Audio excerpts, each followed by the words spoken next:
Assalamualaikum warahmatullahi wabarakatuh. Nama saya Raja Fahmi Anugrah, NPM 231110301042. Di sini saya akan memenuhi tugas biologi perairan yang diberikan oleh dosen saya, Bapak Ilham Julfahmi. Pertama, apa kaitan antara kajian terkait informasi selang kelas dan hubungan panjang bobot dengan kebijakan konservasi perikanan?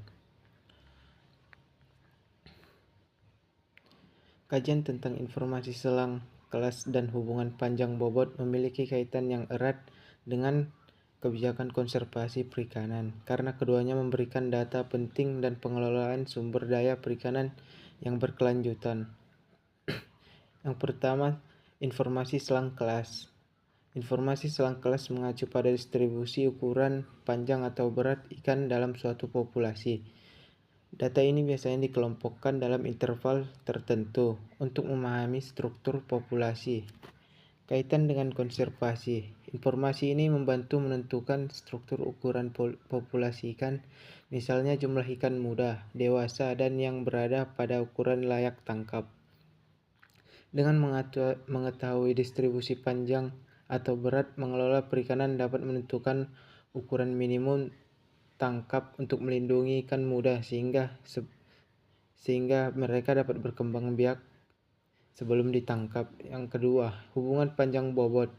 Hubungan panjang bobot adalah persamaan matematis yang menggambarkan bagaimana berat ikan bertambah seiring pertambahan panjangnya. Biasanya dinyatakan dalam bentuk W sama dengan A, L, B, W sama dengan AL, di mana W adalah berat, adalah panjang, A dan B adalah konstanta. Kaitan dengan konservasi, hubungan ini menunjukkan kondisi kesehatan populasi ikan. Jika nilai B berbeda jauh dari 3, hal ini bisa mengindikasikan stres lingkungan, overfishing, atau degradasi habitat. Yang ketiga, aplikasi dalam kebijakan konservasi perikanan. Penetapan ukuran minimum tangkap berdasarkan distribusi panjang dalam selang kelas. Kebijakan dapat menetapkan ukuran minimum ikan yang boleh ditangkap sehingga populasi tetap sehat.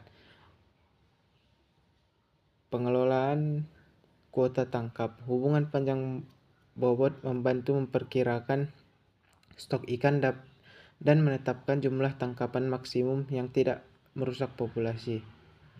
Penentuan musim penangkapan. Informasi struktur ukuran ikan digunakan untuk menentukan waktu pemijahan, sehingga musim penangkapan dapat diatur untuk melindungi ikan yang sedang bertelur. Pemantauan overfishing. Dengan menganalisis perubahan dalam waktu ke waktu, pengelola dapat mengidentifikasi tekanan penangkapan yang berlebihan. Secara keseluruhan, kedua kajian ini memberikan dasar ilmiah untuk mengelola sumber daya ikan secara berkelanjutan, yang sangat penting untuk memastikan kelestarian ekosistem perikanan dan kesejahteraan masyarakat yang tergantung pada sektor ini.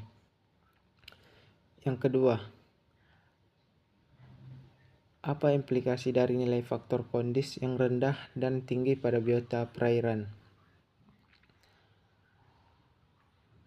Faktor kondis atau K adalah parameter yang menggambarkan kesehatan atau kesejahteraan individu ikan atau biota perairan. Nilai faktor kondis dihitung berdasarkan hubungan panjang dan berat ikan dengan rumus umum K sama dengan W.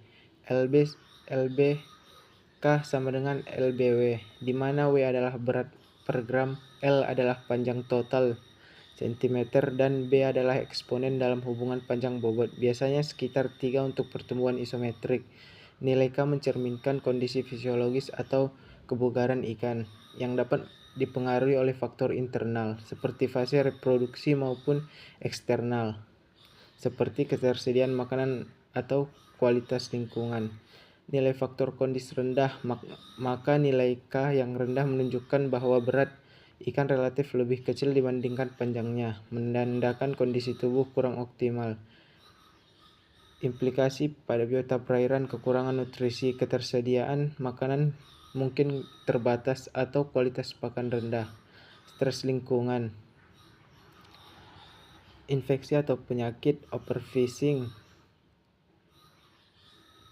habitat terdegradasi, dampak ekologis, populasi dengan K rendah lebih rentan terhadap tekanan lingkungan, reproduksi menurun, dan tingkat mortalitas tinggi. Nilai faktor kondisi tinggi, makna nilai K yang tinggi menunjukkan bahwa berat ikan relatif lebih besar dibandingkan panjangnya. Sekian video yang saya buat untuk memenuhi tugas UAS Biologi Perairan. Assalamualaikum warahmatullahi wabarakatuh.